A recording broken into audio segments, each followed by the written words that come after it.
Imagine this. UV probably spent longer waiting in line at a grocery store or sitting in traffic than the time it took for one of history's strangest wars to begin rage and end. That's right, 38 minutes. That's all it took for an entire conflict to unfold. The Anglo-Zanzibar War of 1896 isn't just the shortest war in history. It's a striking example of how power, arrogance, and desperation can collide in a way that creates a story almost too strange to believe. And before we dive into this wild episode, don't forget to like, comment, and subscribe to Dumb Historian, where we pull apart the oddest, most overlooked, and downright bizarre corners of history. The stage for this brief but explosive conflict was set on the shores of East Africa. The island of Zanzibar, a glittering jewel in the Indian Ocean, had long been a center of trade, wealth, and political intrigue. By the late 19th century, however, Zanzibar wasn't entirely free to chart its own course. Britain had positioned itself as the dominant influence in the region. Driven by its obsession with controlling strategic sea routes and securing its global empire, to Britain, Zanzibar wasn't just another territory, it was a linchpin in their imperial network, a checkpoint on the route to India and the broader East. Whoever ruled Zanzibar had to be someone Britain could control. On August 25, 1896, the fragile balance shattered. Sultan Hamad bin Thuwaini, who had ruled Zanzibar with British backing, suddenly died. His reign had been relatively stable, largely because he was seen as compliant and aligned with British interests. But his death created a power vacuum, and vacuums in politics rarely remain empty for long. Into this chaos stepped his nephew Khalid bin Barghash, a man who had long harbored ambitions for the throne. Khalid wasted no time. He marched into the palace, declared himself sultan, and ignored the usual protocols that required British approval of the succession. From Khalid's perspective, the move was bold but logical. He believed he had strong support among certain factions of Zanzibar's elite and the military. But to Britain, this wasn't just about succession. It was a direct challenge to their authority. By proclaiming himself sultan without British approval, Khalid was essentially daring the empire to respond. And Britain, never one to back down from such a challenge, was ready to make an example out of him. Within hours of Khalid's power grab, the British consul delivered a blunt ultimatum. Khalid had until 9 a.m. the next day to step down and vacate the palace. If he refused, the British would consider it an act of war. There was no room for negotiation, no attempt at diplomacy. The message was clear: comply or face destruction. Khalid, however, wasn't prepared to back down so easily. In the short window before the ultimatum expired, he fortified the palace, barricaded himself inside, and assembled about 3,000 men. His forces were in a disciplined army by any means. Many were palace guards and loyal retainers armed with outdated weapons. Still, Khalid believed that by showing defiance, he could rally enough support to hold on to power. He even dragged out the Sultan's royal yacht and positioned it in the harbor as a makeshift naval defense, hoping it might deter the British fleet anchored nearby. On the other side, the British weren't bluffing. They had 3 warships sitting in the harbor, each armed with heavy naval guns capable of leveling the palace. They also had marines and sailors ready to land if necessary. The balance of power was laughably uneven. It was a modern industrial empire with steel and firepower lined up against a hastily assembled militia defending a fragile throne. As the deadline ticked closer, the tension in Zanzibar city must have been palpable. Picture the scene: the morning sun rising over the harbor, British ships looming like steel predators, their guns trained on the palace. Inside, Khalid and his followers prepared for what they hoped might be a standoff. The locals, caught between these two forces, likely watched anxiously, uncertain whether the day would bring change or catastrophe. At precisely 9 a.m. on August 27, 1896, the deadline expired. Khalid had refused to leave. The British commander, following orders to the letter, gave the signal. Within minutes, the war began. The ships in the harbor opened fire, their shells ripping into the palace. The thunder of naval guns echoed across the city as the building that symbolized Zanzibar's monarchy crumbled under the onslaught. Smoke rose in thick columns, and chaos spread through the streets. Khalid's forces fired back, but their antiquated rifles and small cannons were no match for the naval artillery raining destruction on them. The Sultan's yacht, meant to be a defensive show of strength, was quickly sunk. Within 30 minutes, the palace lay in ruins. Hundreds of defenders were dead or wounded, and Khalid himself had fled, slipping out through a back exit and seeking asylum in the German consulate. By 9:38 a.m., the war was over. In less time than it takes to sit through a morning meeting, the Anglo-Zanzibar War had come and gone. The British installed their preferred candidate, Sultan Hamad bin Mohammed, on the throne, restoring their grip over the island with brutal efficiency. For Britain, it was a demonstration of power, a message to any who might challenge their authority. Resistance would be crushed swiftly and decisively. For Zanzibar, it was a devastating reminder of how little room there was for independence in an age of empire. The war's brevity has made it a historical oddity, but its consequences were anything but trivial. The destruction of the palace, the loss of life, and the solidification of British control all underscored the harsh realities of colonial rule. In the broader story of imperialism, the Anglo-Zanzibar War was yet another example of how European powers imposed their will on local populations. Often through overwhelming force, what makes this episode stand out, though, is not just the lopsided nature of the conflict, but how quickly events escalated from political intrigue to outright war. A death, a succession dispute, an ultimatum, and then within less than an hour, devastation. It's a reminder of how fragile political order can be, and how empires, when challenged, often responded not with negotiation, but with overwhelming violence. This is only the beginning of the story of the shortest war in history. In the next part, we'll dig deeper into Khalid's miscalculation, the British mindset, and how a war that barely lasted long enough for anyone to catch their breath still left a lasting mark. The ultimatum had been crystal clear. Sultan Khalid bin Barghash was to surrender, vacate the palace, and abandon his claim to the throne by 9:00 a.m. On August 27, 1896, the British consul had made it plain that failure to comply would result in war, and the presence of warships in the harbor left no doubt about what that meant. But Khalid, in a move that revealed both defiance and a tragic miscalculation, refused to bend. He saw himself as the rightful ruler of Zanzibar, and he believed that determination, numbers, and loyalty could hold back an empire. He would be proven fatally wrong. Instead of stepping down, Khalid dug in, the Sultan's palace. A sprawling complex that stood as both his residence and the symbol of Zanzibar's monarchy was hastily transformed into a fortress. Inside, around 2,800 men assembled, many of them loyal palace guards and hastily recruited volunteers. They were armed with rifles, but many of these weapons were outdated and ill-maintained, the kind of firepower that might have been respectable in decades past, but was woefully inadequate against the modern arsenal of the British Navy. Khalid also attempted to put up a show of naval resistance by deploying the Sultan's royal yacht, the HHS Glasgow, alongside a few smaller craft. It was a gesture of defiance, but in reality, these vessels were hopelessly outclassed by the iron warships looming in the harbor. Khalid's mindset is worth pausing on. To him, resisting the British wasn't just about power, it was about legitimacy and pride. He likely believed that displaying strength might force the British to reconsider or even negotiate. In his view, stepping down would mean humiliation and the end of his claim to the throne. But the British Empire, at the height of its global dominance, didn't trade in negotiation when it came to challenges like this. It dealt in ultimatums and overwhelming displays of force. Khalid had mistaken their threat for a bluff. The morning of August 27th dawned with an uneasy tension. The streets of Zanzibar City were filled with nervous citizens who sensed that something terrible was coming. The sight of 3 British warships, the HMS St. George, HMS Raccoon, and HMS Thrush positioned in the harbor, was an ominous sign. Their guns were trained on the palace, waiting for the stroke of the clock. Alongside them, the HMS Sparrow and several Marines were prepared to land if necessary. The British force wasn't just present, it was primed for decisive action. At precisely 9:00 a.m., the deadline expired. Khalid had not surrendered, and the palace still stood defiant.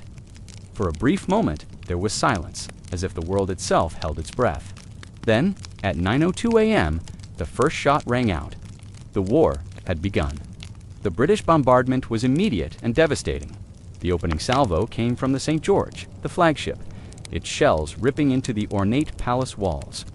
Within minutes, the carefully constructed symbol of Zanzibari monarchy was transformed into rubble and smoke. Each shot was calculated, each impact tearing through wooden beams, stone walls, and the defenders inside. For the men loyal to Khalid, the experience must have been surreal, facing an enemy they couldn't even properly reach with their outdated weapons. Hearing the thunder of naval guns and watching their stronghold collapse around them, Khalid's defenders did fire back. Rifles cracked from windows and balconies, and a few antiquated cannons stationed near the palace attempted to return fire. The Sultan's yacht, Glasgow, joined the fray, its guns firing desperately at the British ships. But the response was swift and merciless. Within minutes, the British Navy had turned their attention to the yacht. The Glasgow was hit repeatedly, quickly set ablaze, and eventually sank into the harbor, its crew scrambling for safety. Any illusion of naval resistance was gone as quickly as it had begun. The palace itself was a death trap. By 9:15, just over 10 minutes into the bombardment, much of it was already collapsing. Fires broke out, smoke filled the air, and panicked soldiers tried to regroup under relentless shelling. Civilians nearby, caught in the chaos, fled into the streets, adding to the confusion. The psychological shock must have been overwhelming.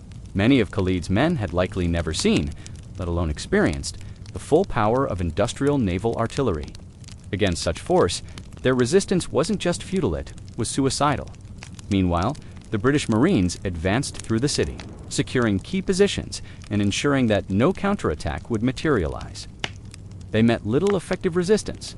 As Khalid's forces were all ready to disorganized and demoralized to mount a coordinated defense, the defenders may have outnumbered the British forces, but numbers meant nothing when faced with modern firepower that could level buildings in minutes. By 9:30, less than half an hour after the first shot, the palace was in ruins. Hundreds of Khalid's men were dead or wounded, their positions annihilated. The royal yacht was sunk, and the Sultan's defenses were shattered. Khalid himself had abandoned the fight, slipping away through a back entrance of the palace as soon as it became clear that defeat was inevitable. By 9:32, he was seeking refuge in the German consulate, leaving his men to face the full brunt of the British assault. By 9:38 a.m., a mere 38 minutes after it began, the war was over. The British had achieved a complete and total victory. Sultan Khalid's brief claim to power had been erased in less than the time it takes to eat breakfast. In his place, the British installed their chosen candidate, Sultan Hamad bin Mohammed, a man far more willing to comply with their authority. The brevity of the war is staggering, but its speed doesn't diminish the devastation it caused. Estimates suggest that over 500 defenders were killed or wounded in that short window, while the British recorded only one injured sailor. The imbalance of casualties highlights the lopsided nature of the conflicted wasn't really a war in the traditional sense, but more a demonstration of dominance, an imperial sledgehammer brought down to crush a fly. This brief, violent confrontation exposed the stark realities of empire at the height of its power.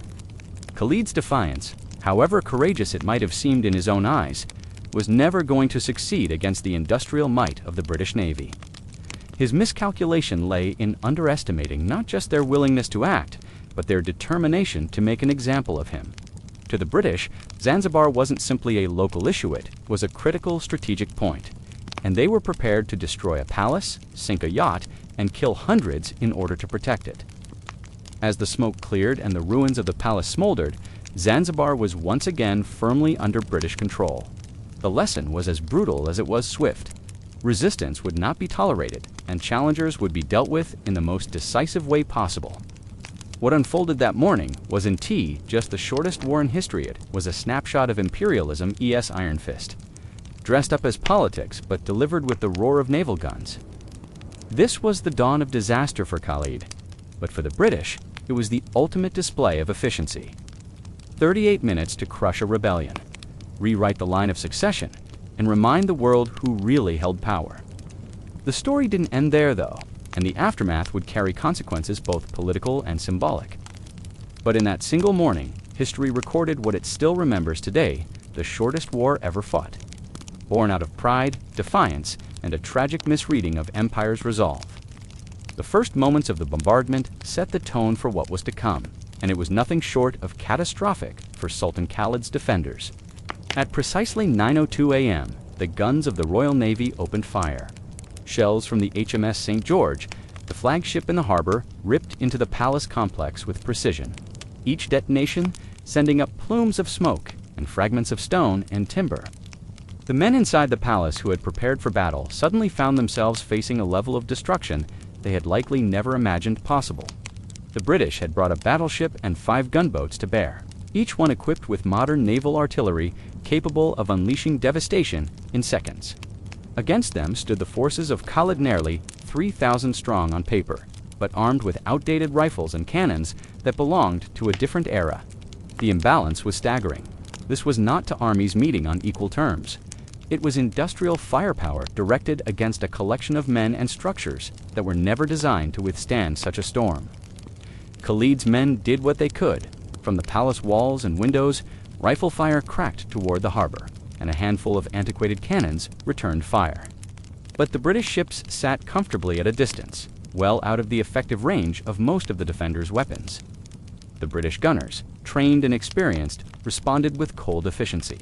One after another, shells smashed into defensive positions, silencing them before they had a chance to reload.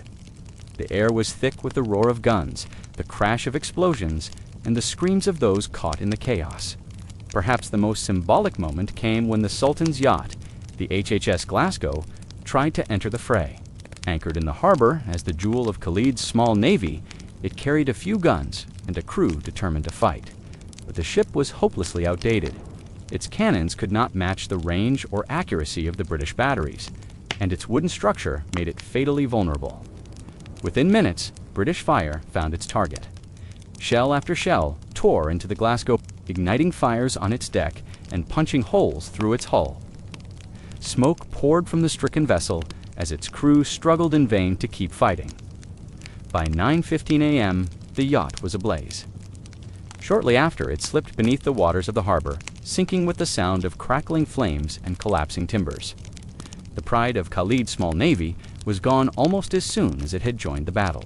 The destruction of the Glasgow shattered any hope of resistance at sea. The smaller vessels that made up the rest of Khalid's naval force either fled or were destroyed, leaving the Royal Navy uncontested in the harbor. That shift allowed the British ships to focus entirely on the palace and its defenders, pouring relentless fire into the complex. The palace itself, an ornate and imposing structure that had stood as the heart of Zanzibari power, was turned into ruins in real time. By 9:20, much of it was already burning. Wooden beams collapsed as flames spread, and the constant pounding of shells reduced walls to rubble. Defenders still tried to hold their ground, but with every minute, their numbers thinned. Each explosion sent shockwaves through the palace, killing and wounding men in an instant. For those inside, the battle was less a fight and more a desperate attempt to survive the onslaught. The British bombardment was not just powerful, it was efficient. The gunners aboard the ships were seasoned, many of them veterans of other campaigns, and their targets were clear. The palace, the defensive emplacements, and the few remaining positions of resistance were systematically eliminated. By 9:25, the Sultan's forces were already crumbling. Commanders were dead or wounded, communication had broken down, and morale was shattered. In the city surrounding the palace, civilians scrambled for safety, the streets filled with smoke and debris, and those who had lived under the shadow of the palace suddenly found themselves in a war zone. Many fled deeper into the city, hoping to escape the bombardment, while others tried to help the wounded who staggered from the ruins. The psychological impact of watching the palace, the very symbol of Zanzibari, monarchy reduced to rubble in less than half an hour, cannot be overstated. It was not just a building falling, it was the collapse of an order that had defined the island for generations.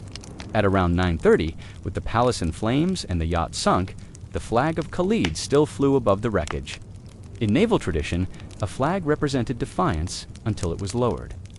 The British focused fire on the flagstaff, and soon it, too, was destroyed. The fall of the flag signaled the symbolic end of Khalid's resistance. The defenders, who had not already fled or fallen, were left with no reason to continue. By 9:35, gunfire from the palace had all but ceased. Isolated pockets of defenders tried to fight on, but the British Marines moving into the city quickly overwhelmed them.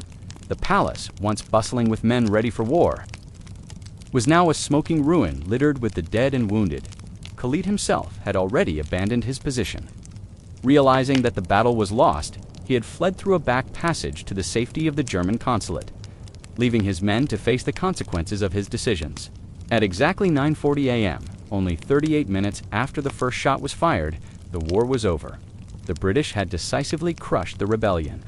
Sultan Khalid's claim to the throne was erased, and in his place, the British installed Sultan Hamad bin Mohammed, a ruler they could trust to follow their lead. The casualties tell the story of the lopsided nature of the conflict.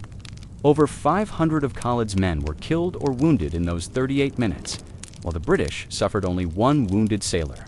This was not a battle of equals, it was a demonstration of what industrial firepower could do to traditional defenses. The aftermath was as swift as the conflict itself. The palace lay in ruins, its once grand walls reduced to rubble and ash. The harbor was littered with debris from the sunken Glasgow, and the streets of Zanzibar city bore the scars of the bombardment. The population, stunned by the speed and scale of destruction, had witnessed firsthand the overwhelming might of the empire that ruled their world. What happened that morning was not just the destruction of Khalid's forces, but the rewriting of Zanzibar's political future. In under an hour, the island's independence had been further stripped away, its monarchy reduced to a ceremonial role under British control. The shortest war in history had left behind long shadows, and while the guns fell silent in under 40 minutes, the consequences would linger for years to come. The Anglo-Zanzibar War stands as a case study in both the futility of resisting imperial power with outdated means and the ruthless efficiency of the British military at the height of empire. The phrase war seems almost misleading. It was more an execution, a sudden and overwhelming display meant to send a message not just to Zanzibar, but to anyone else who might dare to challenge British authority.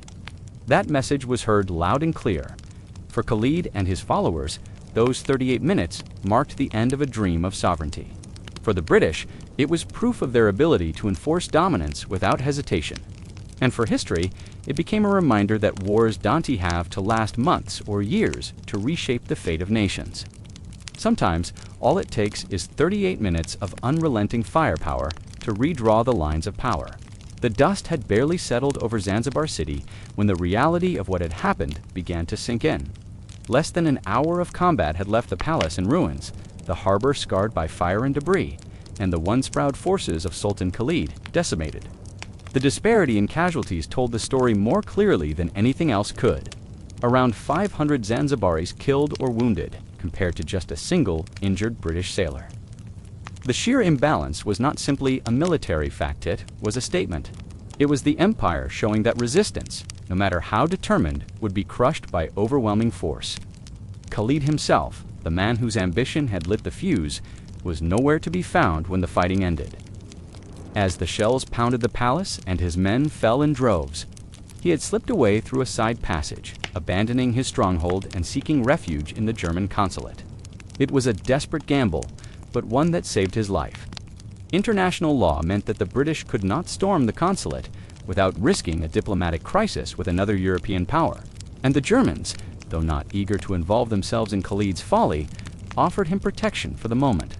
From there, Khalid would eventually escape into exile, his dream of ruling Zanzibar reduced to nothing more than an embarrassing footnote. For the British, however, the war's outcome could not have been more favorable. In just 38 minutes, they had not only removed an uncooperative ruler, but also reinforced their reputation as an empire that tolerated no defiance. The installation of Sultan Hamad bin Mohammed was carried out almost immediately after the guns fell silent. Hamad was carefully chosen a man who would toe the British line and ensure that Zanzibar remained under the empire's shadow. Though still called a sultan, his power was hollow. Real authority now rested firmly in the hands of the British consul and naval officers who patrolled the waters. Zanzibar was no longer a semi-independent state with room to maneuver. It had become, in practice, a British protectorate. The symbolism of this transition was unmistakable. The palace, once a seat of power, was left as a blackened ruin. The flag that had flown proudly during the short-lived defiance was gone, replaced by one acceptable to the British. In the streets of Zanzibar city, people whispered about the speed of the battle and the futility of resistance. The empire's message was received loud and clear. Challenge British control, and your fate will be sealed in less than an hour. This was not just about Zanzibar. The wider world watched, too. Other rulers along the East African coast, as well as in territories where European influence was creeping ever deeper, took note of what had happened. The Anglo-Zanzibar War became a cautionary tale. If a sultan commanding thousands of men and fortified inside his palace could be crushed in 38 minutes, what chance did smaller tribes or states have? The psychological effect of this demonstration of force spread far beyond the island itself, reinforcing the idea that resistance to empire was not only dangerous but almost absurd in its futility at the same time. The war underscored the staggering power imbalance between traditional societies and industrial empires at the close of the 19th century. Khalid's men had courage, but they lacked the technology and training that defined modern warfare. Outdated rifles and cannons were useless against naval artillery designed to sink warships. Stone walls, once symbols of strength, crumbled like sand under the weight of explosive shells. This was the essence of asymmetry. One side fighting with tools of a bygone age, the other wielding the cutting edge of industrial might.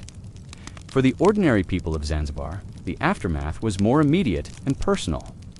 Families mourned the hundreds of men killed in the battle, while the wounded crowded makeshift infirmaries. Civilians who had fled the bombardment began to return to the city, only to find their homes damaged, their markets disrupted, and their livelihoods upended. The destruction of the palace wasn't just a political blow, it was also an economic one. The palace had been a hub of administration and employment, and its ruin left gaps that were not easily filled. The British, eager to stabilize the region, moved quickly to restore order. Troops patrolled the streets, ensuring that looting was kept to a minimum.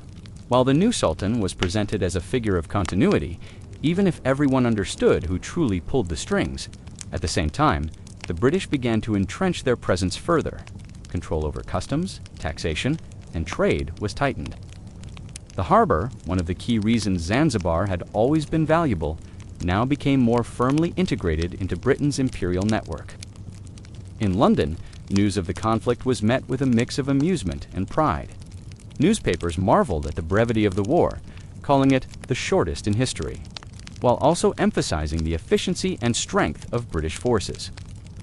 It was presented as proof of the empire's ability to project power anywhere in the world, to protect its interests, and to punish those who dared to oppose it. The fact that it had taken only 38 minutes was turned into a point of pride, a symbol of how modern military force could crush defiance in record time. In Germany, however, the harboring of Khalid at their consulate sparked tension. The British demanded his surrender, but the Germans refused, citing diplomatic immunity. For a time, it created friction between the two powers, though both were careful not to escalate it into a broader conflict. Khalid would eventually be smuggled out of Zanzibar under the protection of the Germans, escaping to German East Africa, where he would live out his days in relative obscurity. The episode highlighted the delicate balance of power among European empires, where even the fate of a single exiled sultan could cause ripples. For Zanzibar, independence, as it had once been known, was gone. Though the sultans would continue to reign in name, their decisions would always be shaped by British approval. The war, if it can truly be called that, was less about military conquest and more about political theater. It was the empire making a statement, not only to Zanzibar, but to the world. That British interests would be protected at all costs and in the shortest time possible. The long-term implications were clear. Zanzibar's role as a strategic outpost in the Indian Ocean was cemented under British control, ensuring that the empire maintained dominance over the trade routes connecting Africa, India, and the Middle East. The illusion of autonomy was preserved, but everyone knew the reality. Zanzibar was now part of the imperial machine. The brevity of the Anglo-Zanzibar War made it unique, but its aftermath followed a familiar pattern of imperialism. A defiant local ruler was removed, a compliant figure installed, and the structures of control reinforced. What sets Zanzibar apart was the speed with which it all unfolded, leaving contemporaries astonished and historians fascinated. In less than 40 minutes, an independent monarchy had been reduced to a ceremonial shell, its power shattered by the guns of empire. What had started with the sudden death of one sultan and the ambition of another ended with rubble, fire, and the tightening grip of imperial control. The consequences stretched far beyond the walls of the palace, shaping the political and economic destiny of the island for decades to come. And in the minds of those who witnessed it, the war served as an unforgettable demonstration of how quickly history could turn when the cannons of empire roared. The Anglo-Zanzibar War may have lasted just 38 minutes, but its lessons echo far beyond the harbor of Zanzibar. At its heart, this conflict was a story about the dangers of arrogance, miscalculation, and the weight of power when one side holds every advantage. Sultan Khalid believed that defiance would earn him respect, that fortifying the palace and rallying his forces might give him leverage against the British. Instead, he underestimated the significance of the ultimatum he received, treating it as if it were just another political negotiation. What followed was not a negotiation at all, but the swift and brutal application of imperial firepower. His refusal to heed the warning cost hundreds of lives, toppled his rule, and forever changed Zanzibar's future. The British approach was equally revealing. By issuing a clear ultimatum with a fixed deadline, they framed the conflict in stark terms: comply or face annihilation, and when the deadline passed, they followed through without hesitation. The precision of their action showed not only their military strength, but also their willingness to enforce their authority with overwhelming force. The result was a war that ended before reinforcements could even arrive, leaving little room for uncertainty about who held control. This method of using power decisively, rather than allowing a drawn-out conflict, set a precedent for how imperial forces could manage resistance with speed and finality. But the war also highlights the fragility of peace in a world shaped by miscommunication and power politics. Khalid may have thought that British threats were bluffs, that their need for stability in the region would force them to compromise. Instead, his misreading of diplomatic signals turned what could have been a tense standoff into the shortest war in history. It's a stark reminder that in international relations, failing to read the intentions of stronger powers can lead to catastrophic outcomes. This lesson is not limited to the 19th century. Even in today's world of nuclear weapons, cyber warfare, and sprawling alliances, miscalculations still hold the potential to escalate into conflicts with devastating consequences. The Anglo-Zanzibar War serves as a cautionary tale that even small sparks can ignite events with far-reaching effects. A single misinterpreted signal, a rash decision to defy a stronger power, or an overestimation of one's own strength can spiral into disaster before anyone has time to reconsider. At the same time, the war demonstrates the logic of asymmetric conflict. Khalid's forces were not incompetent, nor were they lacking in courage, but their weapons and defenses belonged to a different era. Muskets and crumbling stone walls stood no chance against naval artillery and battleships armed with modern cannons. The disparity was so vast that the outcome was effectively predetermined. The lesson here is sobering. Technology and organization can matter far more than numbers or passion in warfare. For states or groups facing stronger powers, defiance without strategy or innovation often ends in tragedy. For the British, the war was a message to the world. By acting decisively and crushing opposition within less than an hour, they cemented their dominance over the region and discouraged other would-be challengers.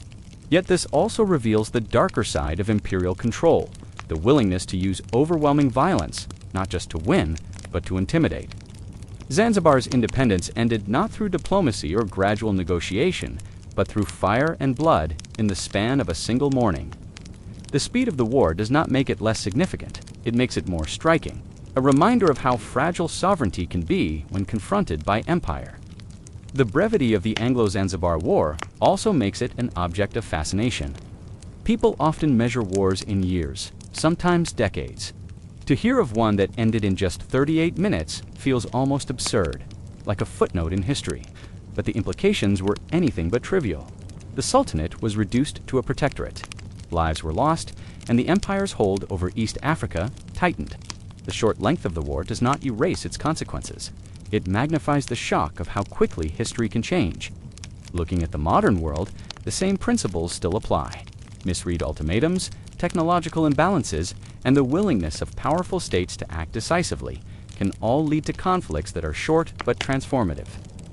Imagine a standoff today where a smaller nation miscalculates the intentions of a superpower. The result might not be a prolonged war, but a lightning-fast campaign of precision strikes, cyber attacks, or economic shutdowns that reshape the balance of power in hours or days rather than years. In this sense, the Anglo-Zanzibar War feels less like a curiosity of the past and more like a warning of the present. It also forces us to ask uncomfortable questions about the nature of victory. Was the British triumph something to be celebrated? Or was it a demonstration of how empire crushed local autonomy without mercy? For the British public at the time, it was seen as proof of strength, efficiency, and control. For the people of Zanzibar, however, it meant the loss of independence, the devastation of their capital, and the replacement of their ruler with a figure chosen by foreign powers. One side saw pride, the other saw humiliation. The contrast reminds us that wars, no matter how brief, leave scars that run deep for those who endure them. And so, the Anglo-Zanzibar War stands as both a marvel and a tragedy. A marvel because of its unprecedented brevity, a tragedy because of the lives lost and the independence extinguished. It shows us that history does not always unfold in sweeping decades. It can pivot in less than an hour. The lessons are simple but profound. Never underestimate a stronger power. Never misread an ultimatum, and never assume that a small conflict cannot have lasting consequences. This is the strange, almost unbelievable story of the shortest war in history, a war that proves that sometimes history turns on the smallest of hinges in the shortest of moments. And if you've enjoyed diving into this bizarre corner of the past, don't forget to like, comment, and subscribe to Dumb Historian for more tales that show just how absurd, unpredictable, and fascinating history can truly be.